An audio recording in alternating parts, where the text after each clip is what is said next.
Bonjour, bonjour. On est présentement dans un studio sur place, si on veut. On est chez Actiform pour rencontrer Yvan Ouellette. On va parler des Olympiques. Ici Luc Archambault, bienvenue à Studio Saint-Jean. Ici Louis Lemieux, votre fier député de Saint-Jean. Ce que vous regardez en ce moment sur YouTube ou Facebook, c'est Studio Saint-Jean, la chaîne télé de votre député au service de la communauté. Une équipe d'intervieweurs bénévoles que vous découvrirez au fil des entrevues et des vidéos vous fait découvrir notre monde, ce qu'ils font, comment ils le font, pourquoi ils le font, dans les secteurs d'entreprise, dans les secteurs culturels, secteurs communautaires. Bref, c'est un outil pour mieux communiquer plus, pour mieux se connaître et mieux travailler ensemble, comme ceci.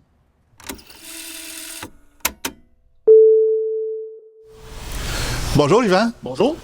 Écoute, j'ai appris, évidemment, c'est assez facile à voir. Ouais, là, Tu t'en vas aux Olympiques, Colin. Oui. Encore, c'est pas la première fois que tu vas là. 7e jeu cette année. Septième jeu. Ouais. Oh, crème, T'es un vieux, hein? Non, c'est pas ça que je voulais Je dire. fais les jeux d'hiver et d'été. Fait Ah, tu fais aller, c'est c'est ça. pas 7x4, là. Ah non, c'est 7 x 2, 2 ans. Ouais. Tu as fait à quelle place avant? Là, tu t'en vas à Paris. En fait, moi, j'ai débuté à Londres. Fait que Londres. j'ai fait Londres, Sochi, 2016 Rio, 2018, on était où? 2018, c'était les jeux d'hiver, c'était Pyeongchang. Après ça, 2020, c'était Tokyo, mais ça a été en 21. Beijing, 2022. Puis là, 24 Paris. Aïe, aïe, aïe. Ouais, ça fait du trot. Ça fait du voyage, hein? Ça fait du voyage, ça. Les points Air Miles. Mais l'affaire qui est encourageante, au moins à Paris, il parle français, t'es pas obligé t'apprendre le chinois. Non, mais c'est toujours le fun. Quand tu vas dans un autre pays, d'apprendre quelques petits mots, il y a des langues qui sont plus difficiles que d'autres. Mais tu sais, je m'amusais toujours à au moins essayer d'apprendre un mot par jour, pour être capable de Ah oui, c'est le je fun. pense que c'est de la bienséance aussi Bon, auprès ouais, du c'est une politesse pour le monde qui te reçoit. Puis c'est doit être impressionnant, pareil, quand tu vas aux Jeux Olympiques. Nous autres, on voit ça à la télévision, on voit juste les compétitions, exemple. On voit pas toute l'ambiance de l'installation. Ça doit être assez impressionnant. Ben, l'ambiance, la logistique, c'est incroyable. Moi qui est un gars j'étais un gars d'affaires, puis c'est un gars de logistique. J'ai organisé des événements avec des fiches bouge ou d'autres choses comme ça. Et de voir toute l'organisation derrière tout ça, c'est incommensurable. C'est monstrueux. Tu sais, tout ce qui touche le transport, tout ce qui touche la sécurité, tout ce qui touche l'alimentation. Tu devrais voir la cantine, là, tu sais, la cafétéria pour les Jeux olympiques d'été, là. Ouais. Tu sais, c'est 11 000 athlètes, là, qui doivent nourrir, plus le staff, plus le personnel. C'est énorme, puis tu as une variété, fait tu sais, après ça, tout le côté médical, la tiquetterie, le transport, tout ça, là, c'est des années d'organisation. Puis quand tu regardes, c'est rodé, c'est bien fait. On est tous, si tout le monde est allé, les gens qui sont allés à Walt Disney sont toujours impressionnés de la logistique de Walt Disney, à savoir que chaque chose est prévue. Ben, les Jeux Olympiques, c'est un peu la même affaire, avec une échelle exponentielle. C'est vraiment impressionnant pour ça. Là. Oui, parce que l'athlète qui arrive là, puis il faut qu'il ait son lieu de compétition. Puis toujours dans un environnement sécurisé aussi, là, parce que, évidemment, les Jeux Olympiques, c'est toujours quelque chose qui est convoité par les nations qui pour s'affirmer un peu plus, donc, il y a énormément de sécurité. Puis, tu sais, il y a la sécurité nationale, si tu veux, le physique des athlètes, l'intégrité des athlètes, mais il y a aussi tout ce qui touche les maladies. On a vécu avec la COVID, mais toute la sécurité portée alentour de la protection des athlètes, parce que l'objectif ultime du comité olympique, mais tu sais, du comité olympique canadien, c'est d'assurer une performance, c'est de tout faire en notre possible pour que l'athlète il soit performant le jour J.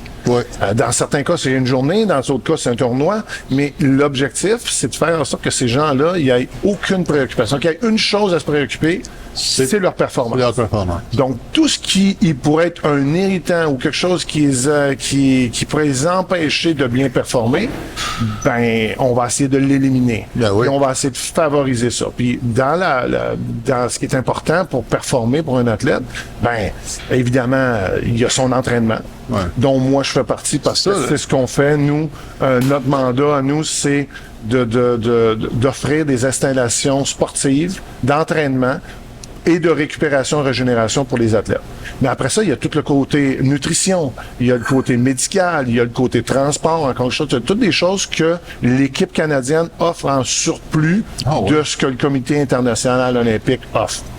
Toi, c'est pour l'équipe canadienne. Pour l'équipe canadienne. Nous, les membres de l'équipe de mission, on s'occupe que des Canadiens. Évidemment, il y a des installations pour l'ensemble.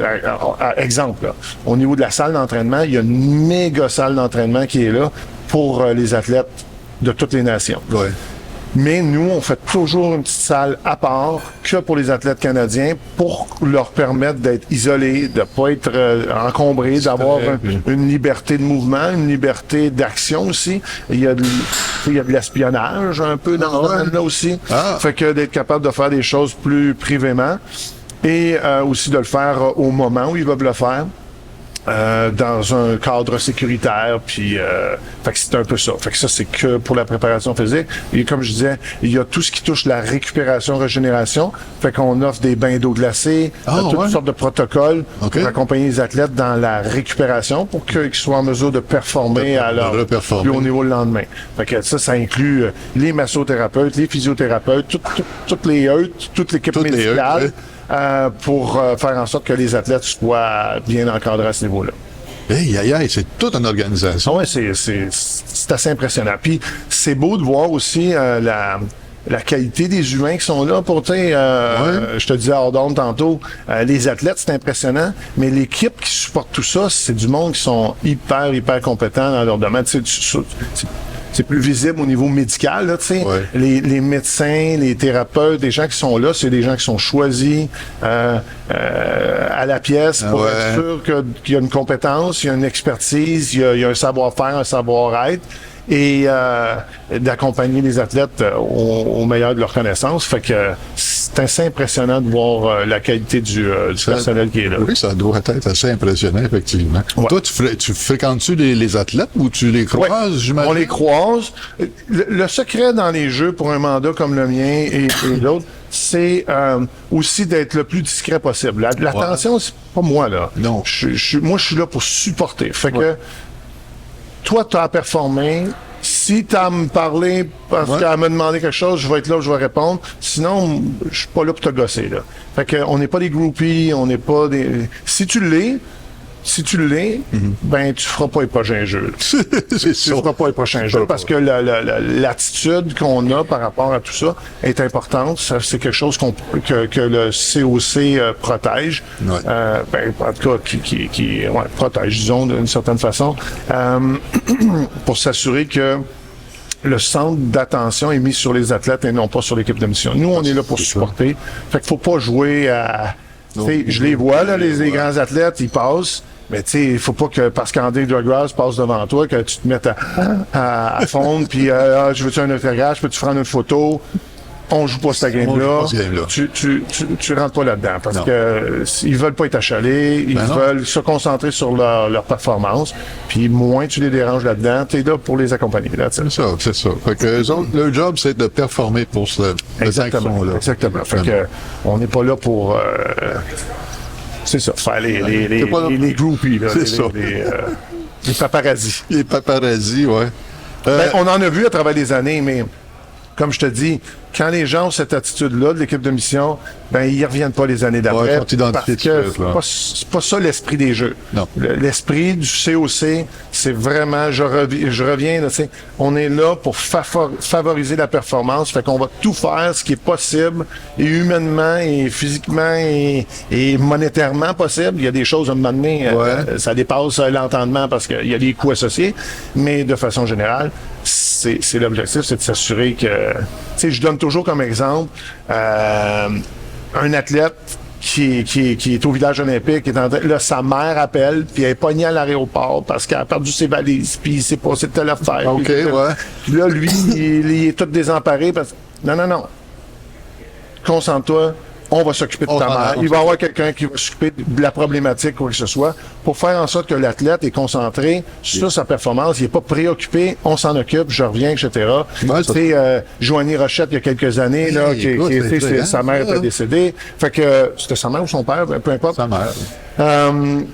Ben, il y a eu toute une équipe alentour de elle, puis il y a un comité stratégique qui dit, bon, qu'est-ce qu'elle a vraiment de besoin? Mais à un moment donné, il faut qu'il y ait 8 personnes qui viennent lui dire, il y a une équipe restreinte qui s'occupe, après ça, toutes les autres s'assurent que on la dérange pas. On la dérange pas, ouais, parce que, en tout cas, qu'elle a tout ce qu'elle a de besoin pour, puis s'il y a d'autres choses qu'elle a de besoin, ben on va le fournir, etc. Fait que c'est ça. C'est ça l'esprit des jeux, c'est ça le mandat du COC. C'est ça, ouais. Puis c'est à nous de travailler dans ce sens-là. Dans ce sens-là, ouais. Puis on collabore tout le monde ensemble. Il y a un énorme esprit d'équipe qui est fait là-dessus. Il n'y a pas de hiérarchisation non plus, là. Non. S'il faut pacter des boîtes, On pack les boîtes. ben le docteur, la sommité en chirurgie orthopédique, ben il va pacter des boîtes. Il dit pas, ben non, moi je suis médecin, puis je OK. fais ça. OK. Il y a une collaboration. C'est l'esprit des jeux. l'esprit C'est des ça. jeux. Pas d'arriver là avec la grosse tête. On sait que tous les gens qui sont là, ils ont des compétences très spécifiques dans leur domaine. Vous voulez être des grosses Mais têtes, il y a personne qui joue à grosse tête. On est là pour aider puis le faire en équipe. La vraie notion d'équipe, ils appellent ça une équipe de mission. On est en mission, on est une équipe, puis on est là pour supporter les athlètes qui font le même travail. Toi, t'es responsable où tu vois aux salles d'entraînement, réchauffement et tout, il doit y avoir de l'équipement comme c'est pas possible. T'emmènes pas tes équipements, toi? Cette année, non. Les années auparavant, on amenait des équipements, on achetait carrément le stock au Canada, puis on le transportait, puis on le ramenait après. Oh oui. Cette année, c'est une nouvelle formule. On va plutôt acheter un concept de location. On va louer le matériel sur place. OK. Essentiellement parce que il y a des coûts de transport qui ont explosé depuis la COVID. Fait que ça devient non rentable. Fait que cette façon de procéder-là est plus simple. Ça coûte de l'argent pareil, mais l'idée c'est de sauver des coûts, de faciliter le travail. Fait que on achète des équipements là-bas, on les revend après.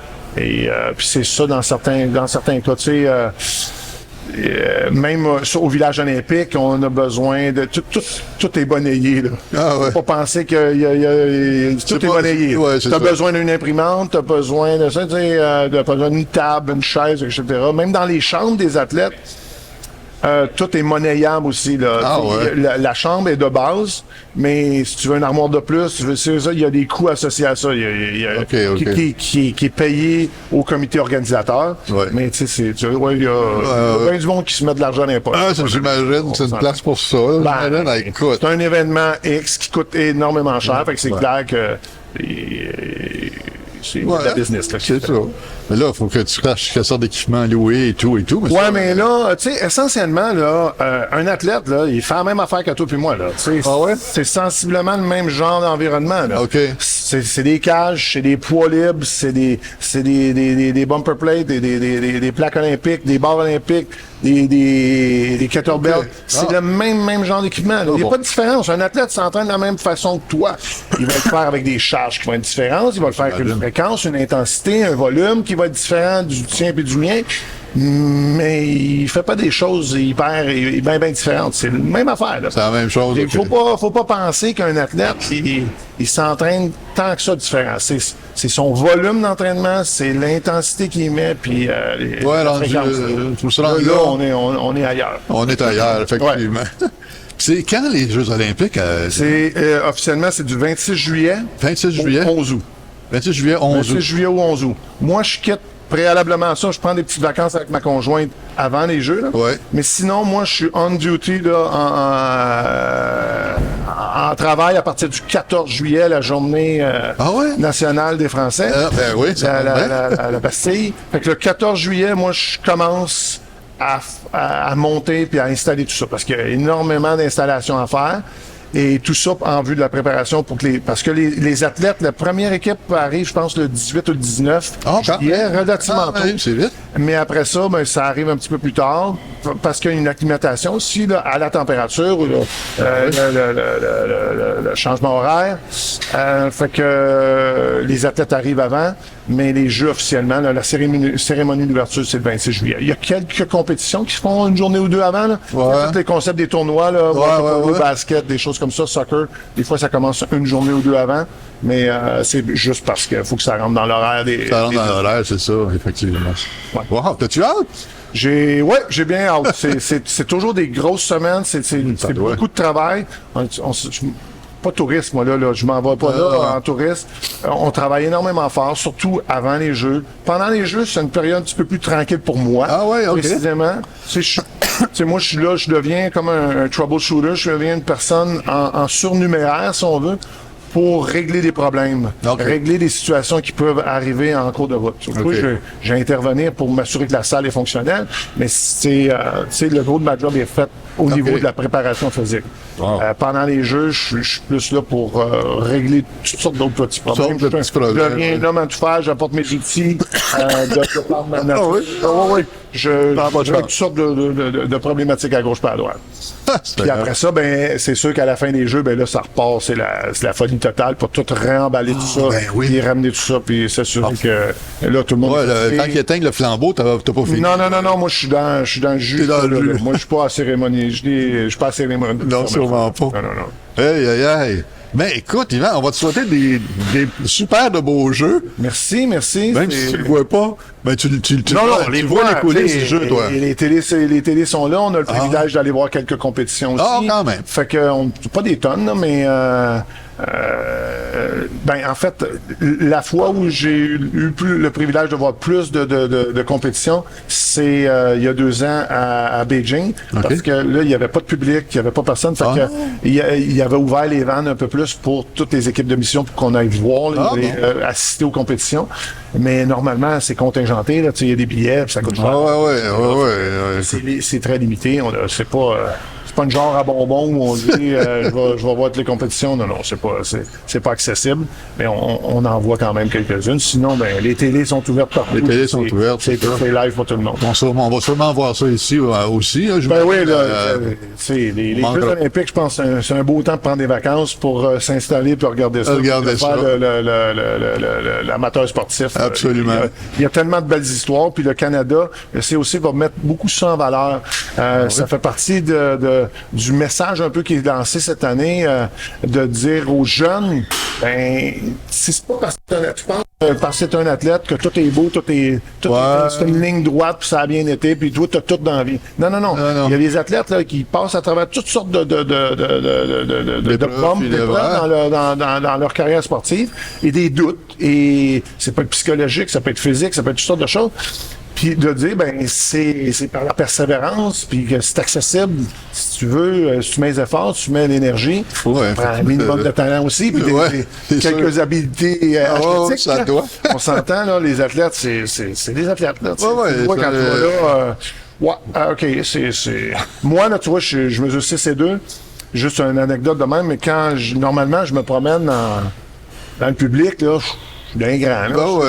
Pas tant que ça. Moi, je vais avoir un spectacle. Normalement, je suis au-dessus de la foule. Et là, quand je vais à la cafétéria, là, je me sens petit. Tu veux? Ah ouais. Ils sont grands. Bon, si je suis à côté des gymnastes, ça va. Mais de façon... Écoute, je me sens petit. Honnêtement, là, je me sens pas gros. Il y a des pièces d'hommes là.